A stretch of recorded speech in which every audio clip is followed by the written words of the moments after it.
മൂകം കരോതി വാചാലം പങ്കും ലംഘയത്തെ ഗിരിം യത്കൃപാതമഹം വന്ദേ പരമാനന്ദമാധവം. ഇന്ന് വിഷ്ണു സഹസ്രനാമത്തിലെ 97-ാമത്തെ ശ്ലോകത്തിൻ്റെ അർത്ഥം പറയാം. ശ്ലോകം: അരൗദ്ര കുണ്ടലീ ചക്രീ വിക്രമ്യോർജിതശാസന ശബ്ദാതിഗ ശബ്ദസഹ ശിശിര സർവരീകര. ആദ്യത്തെ അരൗദ്രഹ എന്ന്, രൗദ്രത ഇല്ലാത്തവൻ എന്ന്. രൗദ്രമായിട്ടുള്ള ഭാവങ്ങൾ 3 തരത്തിലാണ് രൗദ്രമായിട്ട് സാധാരണയായിട്ട് പറയണത്. കർമ്മം, രാഗം, കോപം. ഇതൊക്കെ രൗദ്രമായിട്ട് വരാം. കർമ്മം രൗദ്രമായിട്ട് വരിക എന്ന് വെച്ചാൽ ബാക്കിയുള്ളവരെ ദ്വേഷിക്കത്തക്ക വിധത്തിലുള്ളതായിട്ട് ദ്രോഹകരമായിട്ടുള്ളതായിട്ടുള്ള കർമ്മങ്ങൾ ചെയ്യുമ്പോൾ അത് രൗദ്രമായി. ഇനി അതുമാതിരി രാഗം എന്ന് പറഞ്ഞാൽ തനിക്ക് മാത്രം വേണ്ട, മറ്റുള്ളവൻ്റെ കഥ ആലോചിക്കാതെ കണ്ട് മറ്റുള്ളവന് ഇഷ്ടമായിട്ടോ അല്ലാതെ കണ്ടോ ഉള്ളതായിട്ടുള്ള രാഗം, അത് രൗദ്രമാണ്. അതേപോലെ കോപം അധികമായിട്ട് വരുമ്പോൾ അത് രൗദ്രമാവുന്നു എന്നുള്ളതാണ്. ഇങ്ങനെ ഇത് 3 ഭഗവാൻ ഇല്ലാത്തത് കൊണ്ട് ഭഗവാൻ അരൗദ്രൻ എന്ന്. അതായത് രാഗദ്വേഷാദികൾ ഒന്നും തന്നെ ഭഗവാൻ ഇല്ലാത്തത് കൊണ്ട് ഈ രൗദ്രമായിട്ടുള്ള കർമ്മം, രൗദ്രമായിട്ടുള്ള രാഗം, രൗദ്രമായിട്ടുള്ള കോപം, ഇത് 3 ഭഗവാനില്ല. രാഗദ്വേഷാദികളൊന്നും ഇല്ലല്ലോ. അപ്പോൾ ഇതൊന്നും ഭഗവാനില്ലാത്തത് കൊണ്ട് ഭഗവാൻ അരൗദ്രഹ എന്ന്. അരൗദ്രഹ. ഇനി കുണ്ടലി. കുണ്ടലി എന്ന് വെച്ചിട്ടുണ്ടെങ്കിൽ അവിടെ ആദിശേഷൻ്റെ രൂപത്തിലുള്ളതായിട്ടുള്ള ഭഗവാനെയാണ് കുണ്ടലി എന്ന് പറയണത് എന്ന്. ആദിശേഷന് കുണ്ടലങ്ങൾ, അതിമനോഹരങ്ങളായിട്ടുള്ള കുണ്ടലങ്ങളുണ്ട് എന്നാണ് സങ്കല്പം. അപ്പോൾ ആ മനോഹരങ്ങളായിട്ടുള്ള കുണ്ടലങ്ങൾ ധരിക്കുന്നത് കൊണ്ട് ആദിശേഷൻ കുണ്ടലിയാണ്. അപ്പോൾ ആദിശേഷ രൂപത്തിലുള്ളതായ ഭഗവാനെ കുണ്ടലി എന്ന് പറയുന്നു എന്ന്. ഇനി അതല്ലാതെ കണ്ട് ഭഗവാൻ തന്നെ ആദിത്യനെ പോലെ പ്രകാശിക്കുന്നതായിട്ടുള്ള കുണ്ടലങ്ങളുള്ളത് കൊണ്ട് ഭഗവാൻ കുണ്ടലി എന്ന് ഭഗവാനെ പറയാം എന്ന്. അങ്ങനെയും ആദിശേഷനെ പോലെ, സൂര്യനെ പോലെ, ആദിത്യനെ പോലെ മനോഹരങ്ങളായിട്ടുള്ള പ്രകാശമാനങ്ങളായിട്ടുള്ള കുണ്ടലങ്ങളുള്ളത് കൊണ്ട് കുണ്ടലി എന്ന്. അതല്ലെങ്കിലോ സാഖ്യം, യോഗം എന്നുള്ളതായിട്ടുള്ള 2 കുണ്ടലങ്ങളാണ് ഭഗവാനുള്ളത് എന്നാണ്. അങ്ങനെ സാഖ്യയോഗാത്മകമായിട്ടും യോഗാത്മകമായിട്ടുമുള്ള 2 കുണ്ടലങ്ങളെ മകരാകാരത്തിൽ, മകരമത്സ്യത്തിൻ്റെ ആകൃതിയിൽ ധരിക്കുന്നു എന്നുള്ളത് കൊണ്ട് ഭഗവാൻ കുണ്ടലി എന്ന് നാമധേയം എന്ന്. അപ്പം അങ്ങനെ 3 തരത്തിൽ കുണ്ടലി ശബ്ദത്തിന് അർത്ഥം പറഞ്ഞു. ഒന്ന്, ആദിശേഷൻ കുണ്ടലങ്ങളുള്ളതായതുകൊണ്ട് ആദിശേഷൻ ഭഗവാന്റെ തന്നെ രൂപാന്തരം ആയതുകൊണ്ട് ആദിശേഷന് കുണ്ടലി എന്നുള്ളതായിട്ടുള്ള നാമധേയം. അപ്പോൾ ഭഗവാനും കുണ്ടലി എന്നുള്ളതായിട്ടുള്ള നാമധേയം. സൂര്യാകാരമായിട്ടുള്ള തേജസ്സുള്ളതായിട്ടുള്ള കുണ്ടലങ്ങളെ ധരിക്കുന്നത് കൊണ്ട് ഭഗവാന് കുണ്ടലി എന്നുള്ളതായിട്ടുള്ള നാമധേയം 2ാമത്തേത്. ഇനി അതല്ലെങ്കിൽ 3ാമത്തേതായിട്ട് സാഖ്യയോഗാത്മകമായിട്ടുള്ള കുണ്ടലങ്ങളെ ധരിക്കുന്നത് കൊണ്ട്, സാഖ്യാത്മകവും യോഗാത്മകവുമായിട്ടുള്ള കുണ്ടലങ്ങളെ ധരിക്കുന്നത് കൊണ്ട് കുണ്ടലി എന്നുള്ളതായ നാമധേയം എന്ന്. അടുത്തത് ചക്രീ. ചക്രീ, ചക്രത്തോടു കൂടിയവൻ, സുദർശന ചക്രത്തെ ധരിക്കുന്നവൻ ചക്രീ എന്ന്. അതായത് ലോകരക്ഷയ്ക്ക് വേണ്ടിയിട്ട്, സമസ്ത ലോകരക്ഷാർത്ഥം, സമസ്ത ലോകത്തെയും രക്ഷിക്കുന്നതിന് വേണ്ടിയിട്ട് മനസ്തത്വാത്മകം സുദർശനാഖ്യം ചക്രം, മനസ്തത്വരൂപമായിട്ടുള്ള സുദർശനം എന്നുള്ളതായിട്ടുള്ള ചക്രത്തെ ധരിക്കുന്നു എന്നതുകൊണ്ട് ഭഗവാൻ ചക്രീ എന്ന്. അതായത് അപ്പോൾ ആ സുദർശന ചക്രത്തിൻ്റെ സങ്കല്പമാണ് അവിടെ പറഞ്ഞത്. ഏറ്റവും വേഗതയുള്ളതാണ്, മനസ്സിനേക്കാൾ വേഗതയുള്ളതാണ്.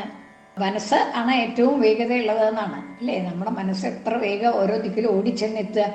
അപ്പം അങ്ങനെ അത്ര വേഗതയുള്ളതാണ് ഈ ഭഗവാന്റെ സുദർശന ചക്രം. അതുകൊണ്ടാണ് അതിന് ചക്രീ എന്നുള്ളതായ മനസ്തത്വം എന്ന് പറയുന്നത്.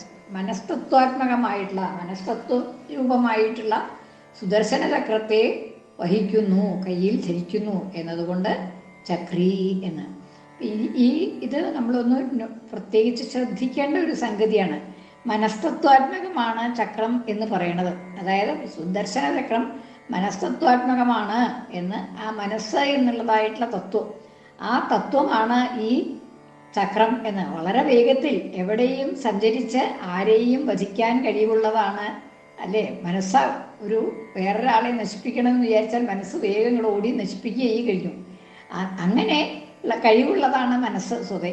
അപ്പം അങ്ങനെ ഉള്ളതായിട്ട് ഇവിടെ ഭഗവാന്റെ വിചാരിക്കുമ്പോഴേക്കും ഭഗവാന്റെ ചക്രം അവിടെ എത്തിയിട്ട് അവിടെ നശിപ്പിക്കേണ്ടവരെ നശിപ്പിക്കണു എന്നുള്ളതാണ്, ശിക്ഷിക്കേണ്ടവരെ ശിക്ഷിക്കുന്നു എന്നുള്ളത് കൊണ്ട് ആ മനസ്തത്വാത്മകമായിട്ടുള്ള ആണ് ആ ചക്രം എന്ന് പറയുന്നു. അങ്ങനെയുള്ളതായിട്ടുള്ള ആ ചക്രം ധരിക്കുന്നത് കൊണ്ട് ചക്രി എന്നുള്ളതായിട്ടുള്ള പേര്. ഇനി വിക്രമി, വിക്രമത്തോടു കൂടിയവൻ, അത് വിശേഷേണ ഉള്ളതായിട്ടുള്ള ക്രമണം. വാമനാവതാരത്തിലെ ഭൂമിയും ആകാശവും ഒക്കെ അളന്നതായിട്ടുള്ള വിശേഷമായിട്ടുള്ള ക്രമം ഉള്ളത് കൊണ്ട് വിക്രമി എന്ന്. അതല്ലെങ്കിൽ വിക്രമം ശൗര്യം ഉള്ളതുകൊണ്ട് വിക്രമി എന്ന് പേര്. വിക്രമ പാദവിക്ഷേപ ശൗര്യം വാ, ഒന്നുകിൽ പാദവിക്ഷേപം അല്ലെങ്കിൽ ശൗര്യം, രണ്ടും ഭഗവാന് ഉള്ളതുകൊണ്ട് ഭഗവാൻ വിക്രമി.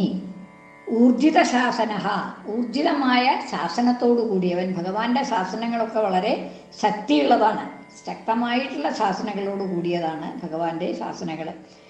എന്താണ് ഭഗവാന്റെ ശാസനകൾ എന്താണ് എന്ന് വെച്ചാൽ ശ്രുതി സ്മൃത്യാത്മകം, ശ്രുതി രൂപേണയും സ്മൃതി രൂപേണയും ശക്തമായിട്ടുള്ള ശാസനകൾ പ്രജകൾക്ക് നൽകുന്നത് കൊണ്ട് ഭഗവാൻ ഊർജിത ശാസന എന്നുള്ളതായ നാമം. ഊർജിത ശാസന ശ്രുതി സ്മൃതി ലക്ഷണം ഊർജിതം ശാസനം അസ്യേതി.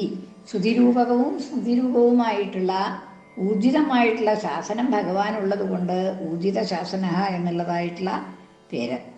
ഇനി അടുത്തത് ശബ്ദാധിഗഹ, ശബ്ദത്തെ അതിക്രമിക്കുന്നവൻ, ശബ്ദത്തെയും താഴ്ത്തിയിട്ടുള്ളവൻ, അതിനുപരിയായി വർത്തിക്കുന്നവൻ.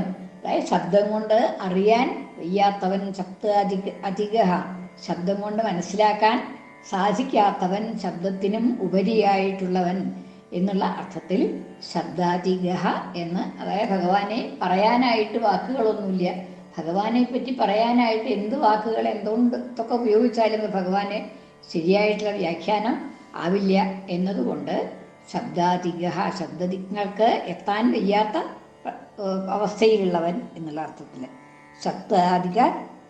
ഇനി ശബ്ദസഹ എന്നാണ്, ശബ്ദസഹ എന്ന്. ഇപ്പം എല്ലാ വേദങ്ങളും ഭഗവാനെ കുറിച്ച് തന്നെ പറയുന്നു. സർവ വേദങ്ങളും താല്പര്യം, എല്ലാ വേദങ്ങളുടെയും താല്പര്യം ഭഗവാൻ തന്നെയാണ് എന്നതുകൊണ്ട് ഭഗവാന് ശബ്ദസഹ എന്ന് പേര്.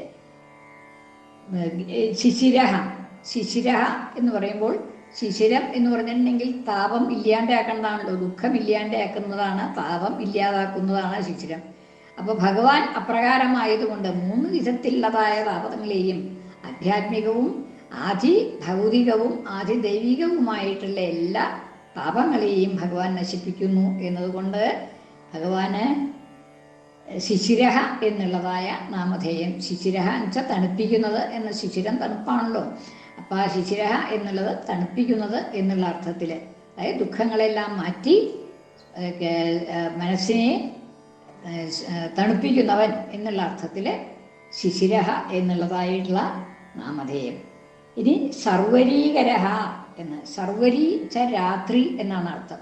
സർവരിയെ ഉണ്ടാക്കുന്നത്, സർവരിയെ ഉണ്ടാക്കുന്നത് എന്ന് വെച്ചാൽ സൂര്യനെ അസ്തമിപ്പിച്ചിട്ട് സർവരിയെ അല്ലാണ്ടാക്കണു എന്നുള്ള അർത്ഥമല്ല അവിടെ ഉദ്ദേശിക്കണത്. അങ്ങനെയും പറയാം എന്നല്ലാതെ കണ്ട് അത് അവിടെ ഉദ്ദേശിക്കുന്നതായിട്ടുള്ള അർത്ഥം അങ്ങനെയല്ല.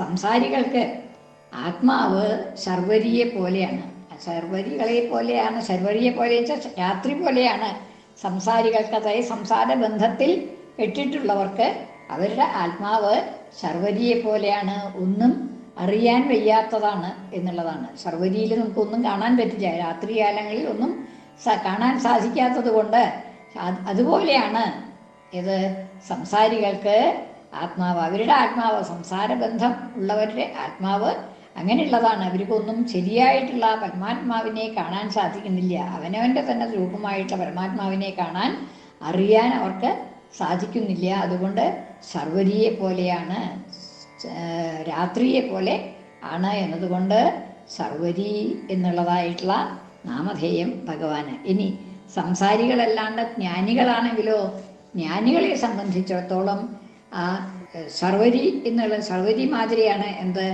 അവരുടെ ജ്ഞാനം അജ്ഞാനം, ജ്ഞാനികളുടെ സംസാരം, അവർക്കുണ്ടാവുന്നതായിട്ടുള്ള സംസാരം, ജ്ഞാനികൾക്കുണ്ടാവുന്നതായിട്ടുള്ള സംസാരം ശർവരിയെ പോലെയാണ് എന്നാണ്. അപ്പം മറ്റവർക്ക് ശർവരി തന്നെയാണ്. ഈ ജ്ഞാനികൾക്കും അവരുടെ ജ്ഞാനം, അവരുടെ സംസാരം ജ്ഞാനിയെ പോലെ ആണ്, ശർവരിയെ പോലെ, രാത്രിയെ പോലെ ആണ് എന്നുള്ളത് കൊണ്ട് ശർവരി എന്നുള്ളതായിട്ടുള്ള നാമധേയം. അതാണ് യാ നിശാ സർവഭൂതാനാം തസ്യാം ജാഗർത്തി സംയമി. യാ നിശ, യാതൊന്നാണോ എല്ലാവർക്കും നിശയായിട്ടുള്ളത്, അപ്പോൾ ജാഗർത്തി സംയമി, സംയമി ഉണർന്നിരിക്കുന്നു. അതായത് നമ്മളൊക്കെ സംസാര ദുഃഖം അനുഭവിക്കുന്ന സമയത്ത് ജ്ഞാനിയാണെങ്കിലോ, ജ്ഞാനിക്ക് ആ സംസാര ദുഃഖം ഇല്ല, അവിടെ ഉണർന്നിരിക്കുകയാണ്, അപ്പോഴും ഉണർന്നിരിക്കുകയാണ്.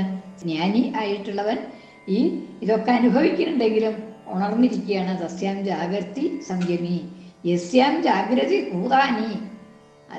നമ്മളൊക്കെ ഉണർന്നിരിക്കുന്നുണ്ടെങ്കിലോ അത് സാ നിശ പശ്യതോ മുനേ.